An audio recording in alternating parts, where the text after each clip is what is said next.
This section is all about making good estimations, really good educated guesses, judging the accuracy to know if you're, is this a loose guess or is this a pretty good guess, and using inequalities to compare values. In your book on page 212, there's this timeline, and we're going to use it to make some estimations. Estimate the year the microscope was invented. Describe how you made that decision. There it is. Microscope. Looks like just before 1600. But I'm not going to lie. I mean, it's really challenging for me to tell with only this labeled 1500, 1600, 1700 each century. So I'm going to include some more labels. I think a 1550 is in order. Clearly they're counting by 50s every 50 year. So 1650, 1750, 1850 right there. Tough for me to see it. I'm going to put it, okay.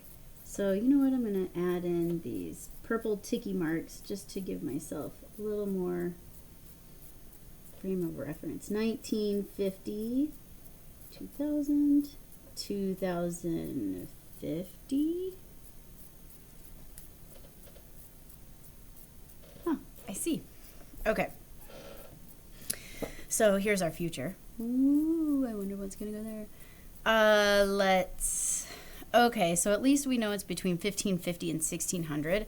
But still, I kind of feel like maybe we could get a little more precise. So I'm going to go ahead and take another piece of scratch paper because I don't have a ruler here.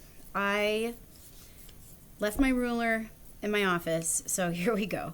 I am going to make a marker. So I'm putting this at the very end, and then I'm going to make a marker at the 50 so that I can split that in half and make 25 markers. All right, so I'm taking this, it's very tiny, and I'm going to perfectly match up my purple lines. If I can fold with this kind of precision, that'd be great. And that's going to be my 25 marker right there. I'm going to use a different color. How about blue? Attaboy, blue. Okay, so I'm going to add in some 25 markers. Boop. Halfway in between. Okay. Ooh, it looks like maybe those aren't as precise as I had wished.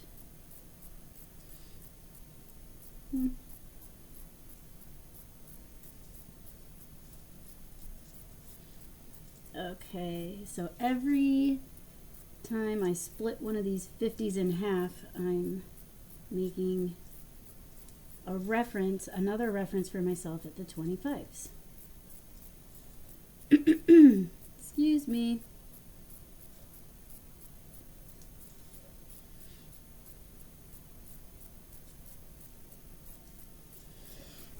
Okay, great.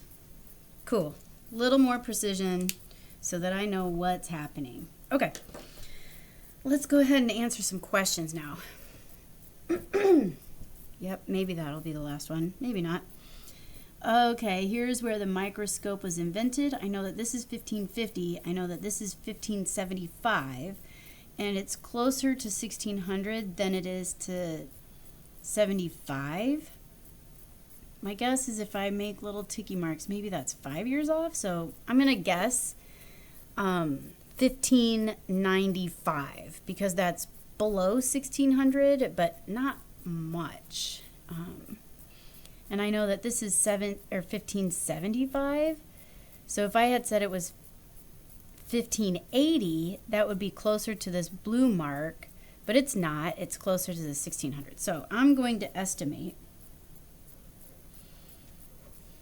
So somewhere around 19, why? 1950. Why did I just do that? I really botched that. Okay, what I meant was 1595. I don't know how I had hopped all the way up to 1950, but okay. Let's see. 1595 is my guess. So it's just before it, but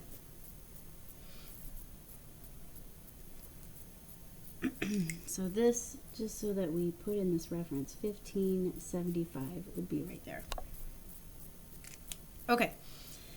And describe how we made that decision. Well, the honest God truth is that first we added more ticky marks or more equal increments along this number line. So that was the first step, because otherwise I wouldn't have had much of a frame of reference from 1500 to 1600. That's a pretty wide gap. There's a lot of years, 100 years between those two values. So the first thing that I did was, so one, make more equal divisions of time.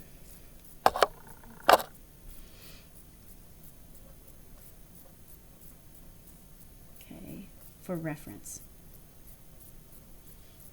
And number two, I started thinking, well, I know that it's somewhere between 1575 and, let's suppose I go and I start counting by fives. 1580, 1585, 1590, 1595, and then 1600.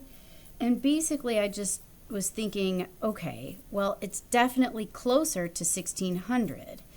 And so I thought to myself, if I had made even more divisions, it's most likely to be somewhere right around here, definitely closer to 1600.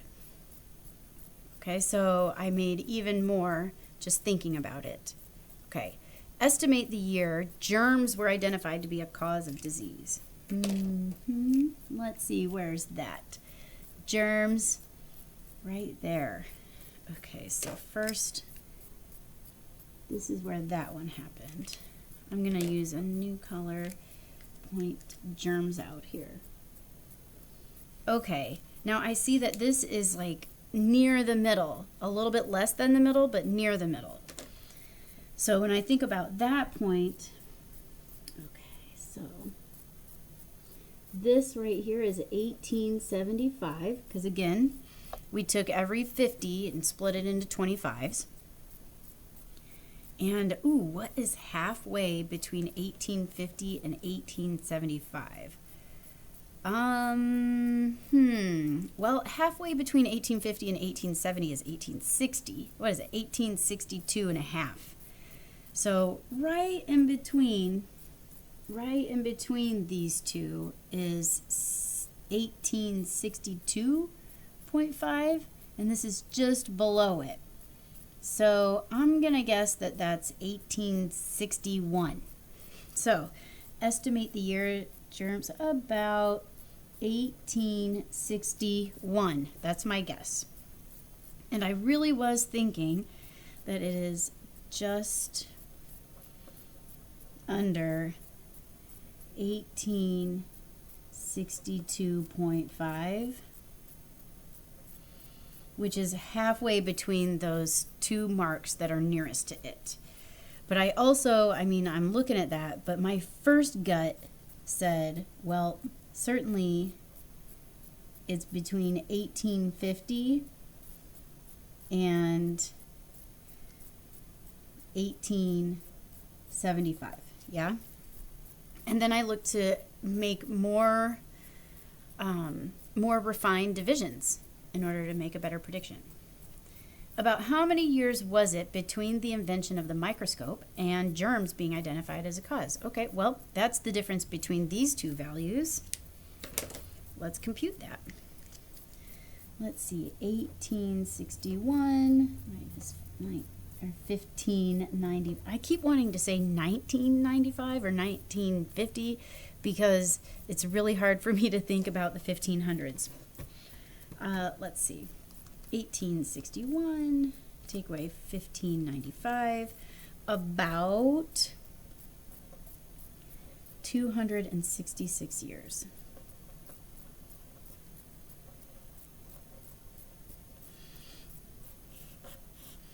Between the invention of the microscope and germs being identified as a cause of disease. Okay? Which happened first? Organs grown from stem cells or the identification of HIV, human immunodeficiency virus? Yeah, let's see. Is that right? Is that what the I stands for? Anyway, HIV. Still out there, by the way, so be careful. What do we got? Where is it? Here's that and stem cells. Let's see. Organs grown from stem cells.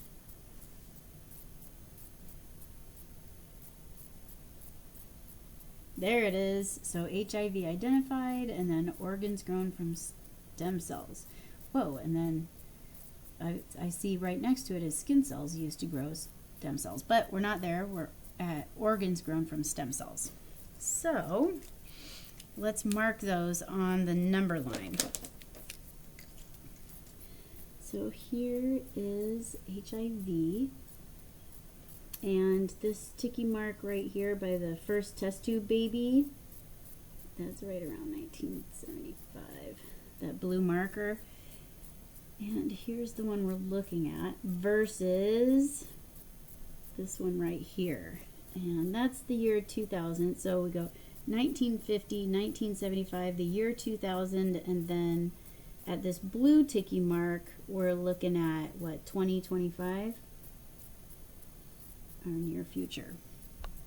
Okay, so what happened first? Yes, HIV. And how do you know? Because it's further to the left on our number line. It's lower. So what happened first? Right there. HIV was identified before we started growing organs from stem cells. HIV.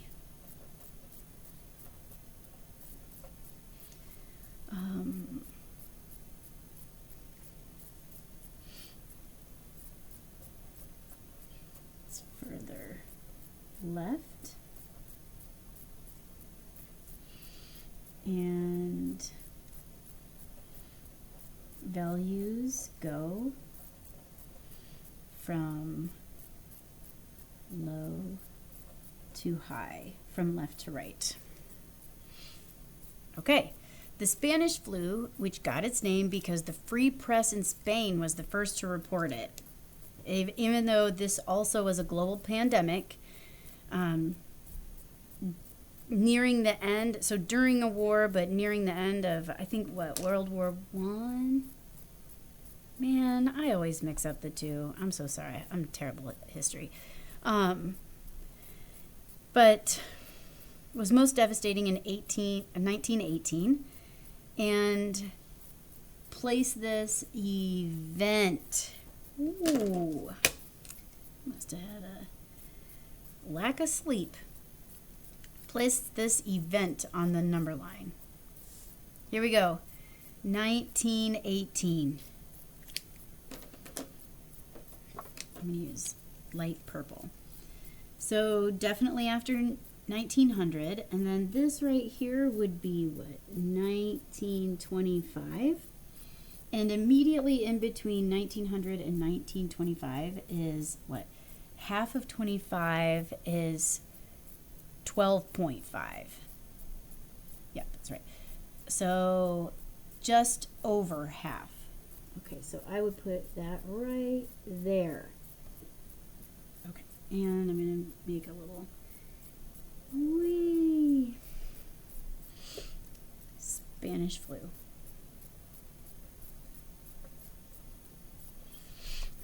All right. So, number 6, create more precision in your estimates by adding equally spaced divisions along the timeline between 1700 and 1750. If you have a ruler, that will help. I do not. Copy these divisions along the entire line. Okay, so we already did this a little bit. We did 25s. Yeah. So we did one marker for 25. I'm wondering if we could try to divide that into 5, just because 25 is divisible by 5. So I'm going to get my handy pencil, because I have a feeling I'm not very good at drawing fifths. So here we go, into 5 equal spaces. Nope. Gotta try again. I almost did like 4 equal spaces, but not 5. It's a little bit smaller than I thought. All right, let's see. Do those look equal?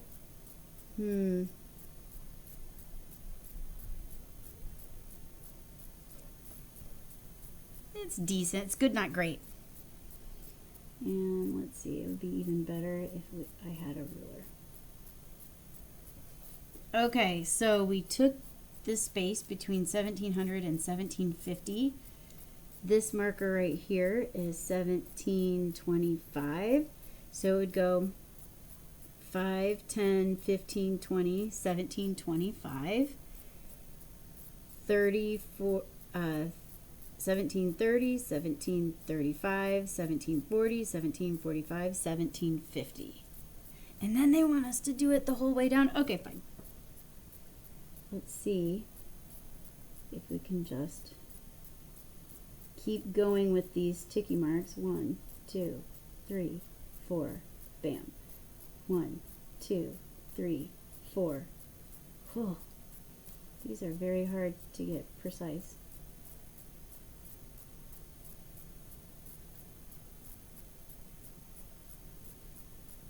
Uh-oh. Nope, those were quarters again. I reverted back to them being too big.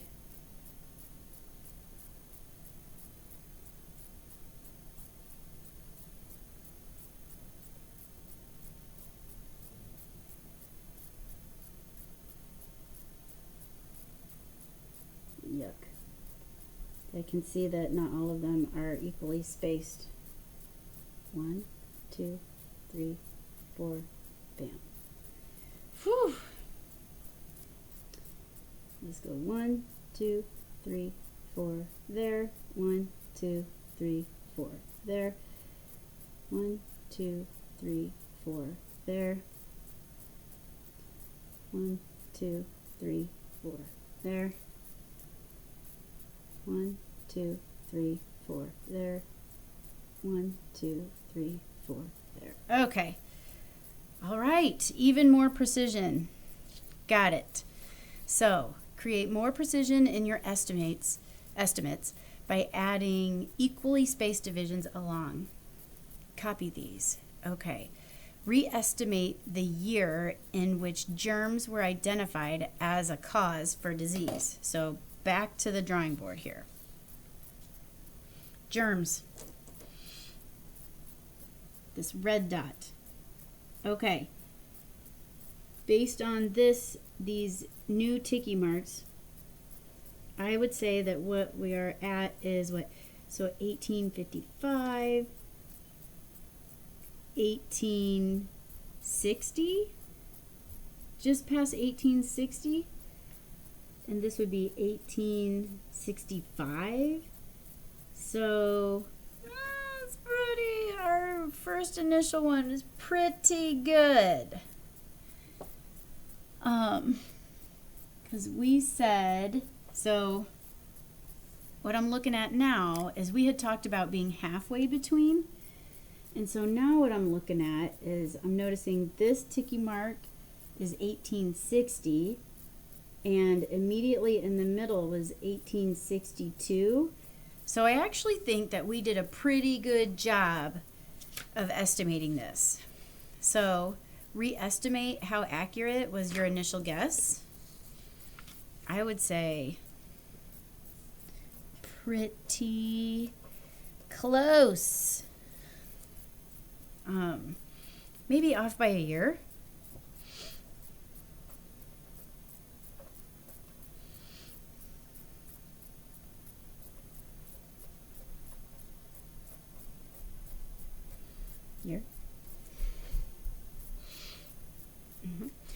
How can estimates get more accurate in general? I would say the more the more equal divisions we have, the better our estimates get. So the more precise our measuring tool, our ruler, or just whatever we're measuring with, the better our estimates are. So, okay, so refine the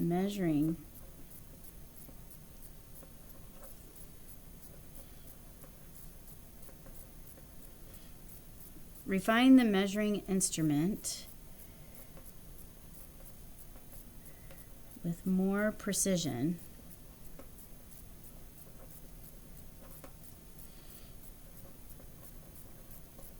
through equal increments. I don't know if that's an I there.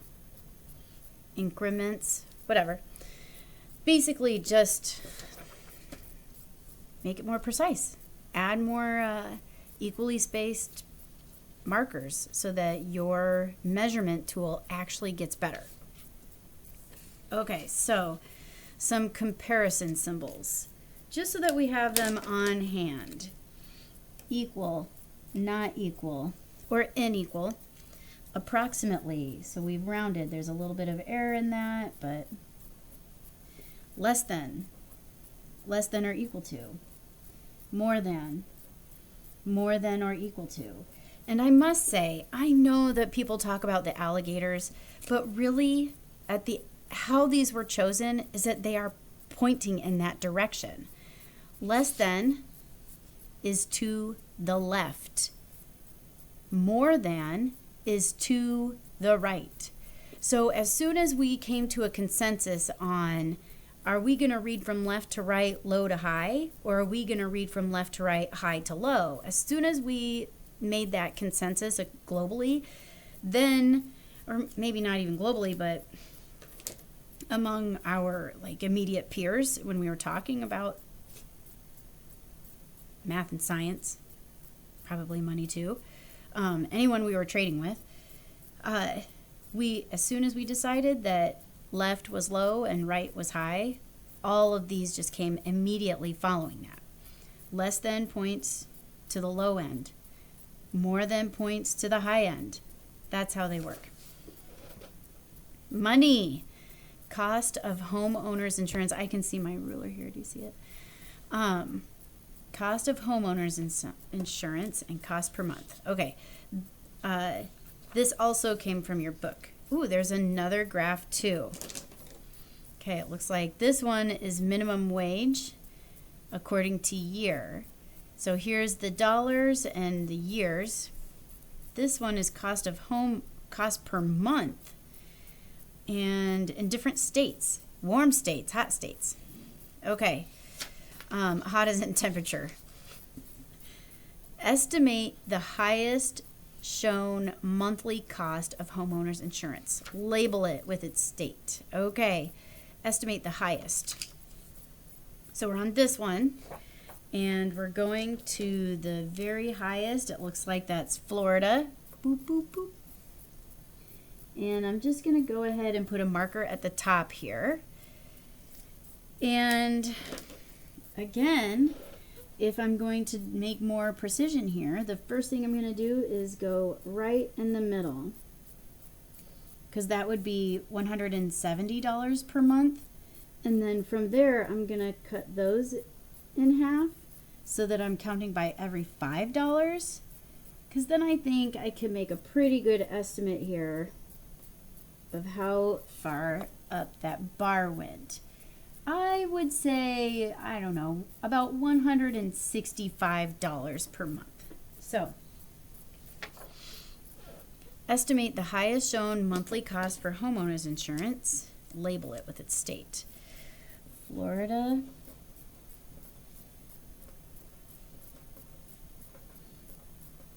has the highest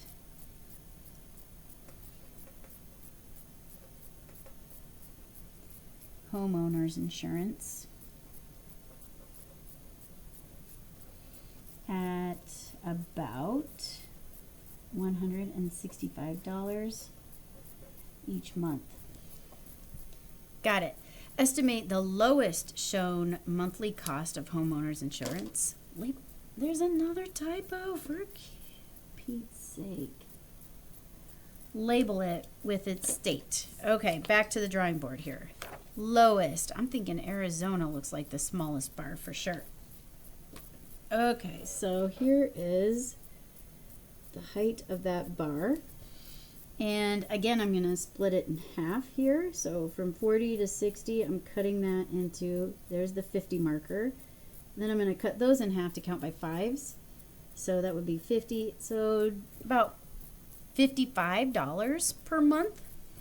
Okay, and what state was that? Arizona. That makes a lot of sense. Arizona cost of living, pretty low. So Arizona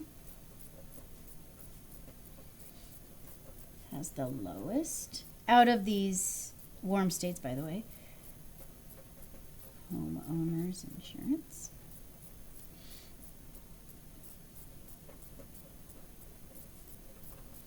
At about, what did we say? Did we say 55? Sure did.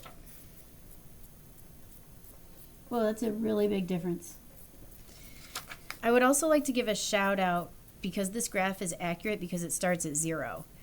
If this graph had started at 55, this would have been a distorted image. But anyway, they started at 0. Good job. Good job, book. Write 3 comparisons using different comparison symbols to describe the relationship between the values you just estimated. Oh, okay, sure. Let's see. 165 is greater than 55. 55 is lower than 165. And how about this one? 55 is definitely not equal to 165. Yep. Estimate. You could have also have used greater than or equal to, less than or equal to. Estimate U.S. federal minimum wage in 2009. Do you think your guess is too high or too low? Ooh, what year? 2009. So now we're looking at this one. Okay, so first bit of judgment, choose the right graph. In 2009, I see. Here we go. Each one of these is 5 years apart. Oof, here we go with fifths again. Let's go 1, 2, 3, 4, 5. That one's a little bit smaller than that gap. Ooh, but look at this. Okay, that means this is our dot. Yes. So first things first. These increments let me know that this one really is 2009. Okay, so that's cool. And because then it would be what? 2005, 2006, 2007, 2008, 2009. Okay, so we know we're looking at this dot. That's half the battle. And now we're looking over here at this, and maybe we'll divide this up. So between 7 and 8, right in the middle would be $7.50. And then if I cut those in half, now I'm to the quarter. Looks like that's about as good as I'm going to get here. Quarters? Okay, that looks to me like it's about $7.25. Let's write that down. Where am I? Whoops, I'm way here. Okay. U.S. federal minimum wage, 2009. My prediction is that that is approximately, so in 2009, minimum wage was about $7.25. Do you think your guess is too high or too low? Well, when I look at this, is such a big dot, but I'm guessing that 25 is maybe,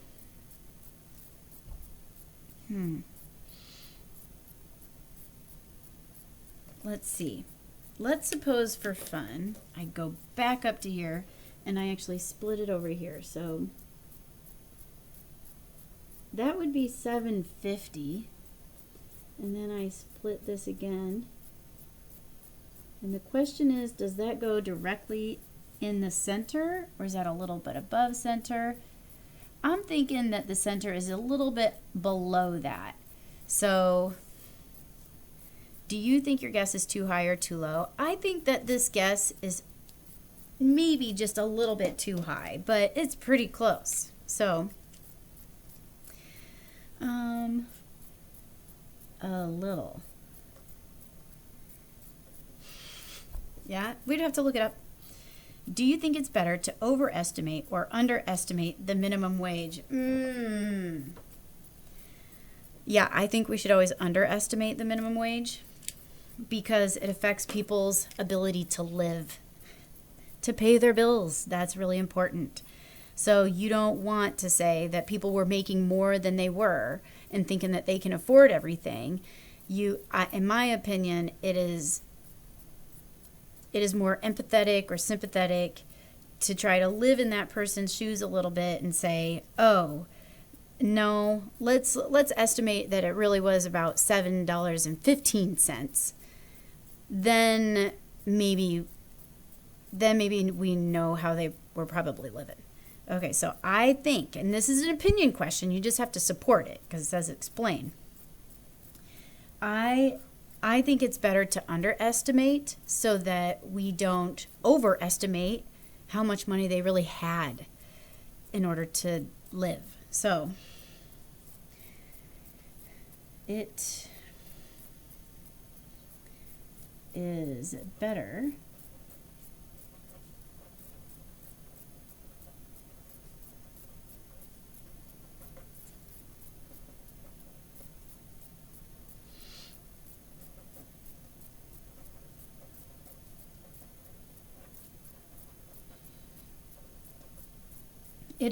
to underestimate how much minimum wage workers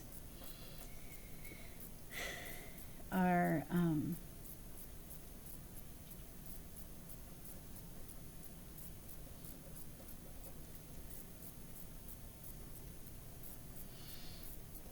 have around to pay bills.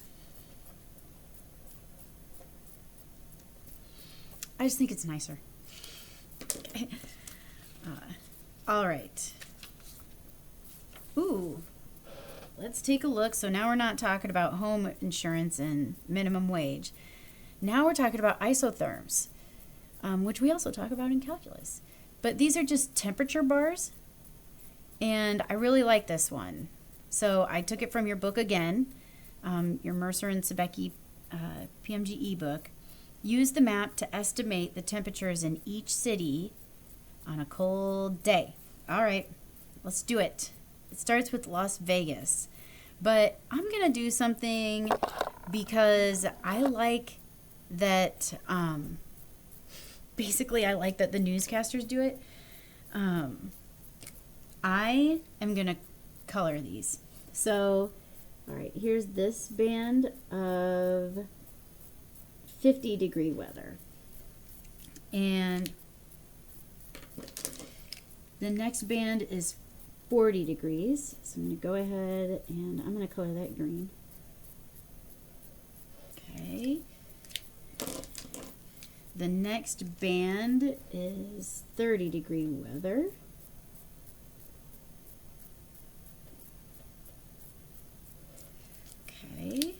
then 20-degree weather.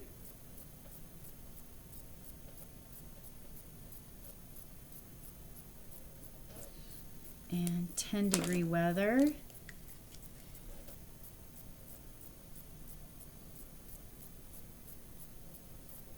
Got it. And it looks like I'm still gonna need, I do have black around here. Oh, I also have a highlighter. Ooh la la. Oh, I wish I had used that earlier. That's okay. I'm gonna color this one. Whee. Got it. That's 0 degrees. And I'm gonna go ahead and make this one bold and black. So that's the last color I have here. There's -10. Okay, got it. That just helps me visualize what's going on here. Las Vegas, bam. Oh, it looks like it's right around 40. Right around that green. It's on the line, so I'm just gonna go with 40. Phoenix, Arizona. That is closer to 50 than it is to 40 because it's closer to the red line than it is to the green line. If I made some, let's see, if I made some equal space between these two, I don't know, maybe, so this would be 40, 45, maybe 47 degrees. So let's estimate that around 47 degrees. Dallas, Texas. Okay. Dallas is D. That's between purple and blue. Is it closer to purple or closer to blue, or is it right in the middle? That's the question. And does that look like... So purple is 20 degrees. Blue is 30 degrees. I'm thinking that's about 25 degrees.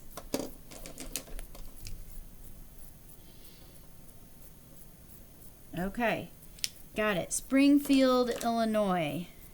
S. S is definitely closer to pale purple, which is 10 degrees, than it is to neon yellow, which is 0 degrees. So I'm thinking, and it's not in the middle. So this would be 0, that would be 5, maybe 6 degrees.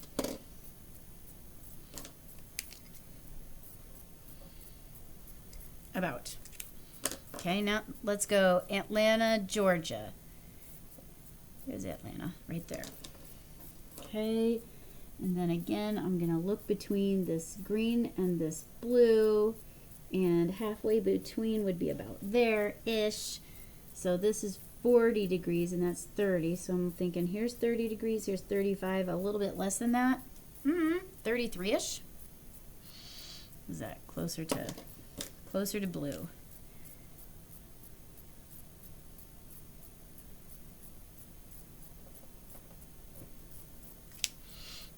And, ooh, Miami. Bienvenido. That looks like it is just above 50 degrees. Maybe 52. And New York, New York. N. That's pretty close to neon yellow. I have no idea if neon yellow is going to show up on my page here. But notice that that is between -10 and 0. So here would be -5, and it's closer to 0. Maybe -1, -2, -1. Let's go -1 style. 1 degree below. Can you see that? I can't. Barely. A little bit. Okay. And Chicago. Chicago is not on this map. But I think that we can all understand that it's pretty much right there. Yeah? There's our place. Looks like it is just above 0. So maybe 1 on the positive side. You know what? I'm just going to go pencil style. All right, a couple of remarks about estimation.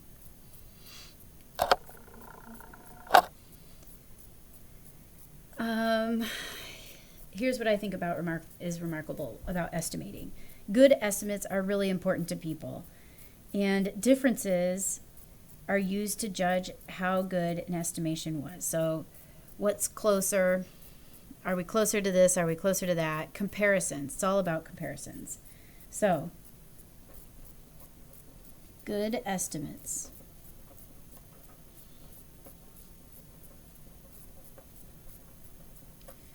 are important to people. As a matter of fact, when people do a bad estimate and it directly, it's like somebody knows, so they live it, then somebody else kind of looks at them funny, like, wow, you have no clue what you're talking about. So, when somebody estimates a cable bill and then just really says like $50 or something, and then everyone kind of looks at them like, what? So good estimates are really important to people, even though it feels like such a silly thing to talk about. But we judge each other based on it.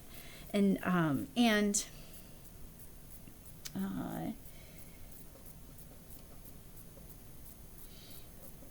comparisons.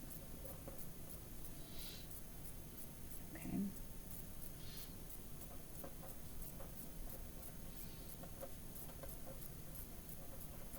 Are used to judge reasonableness.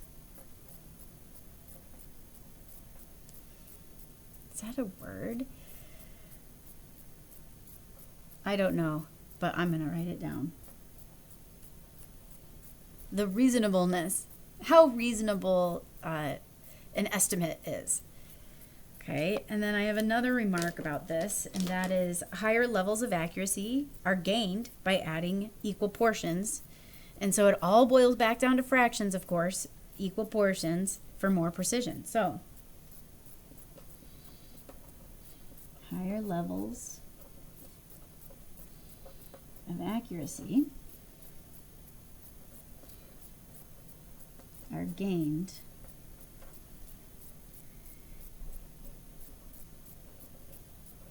by adding equal portions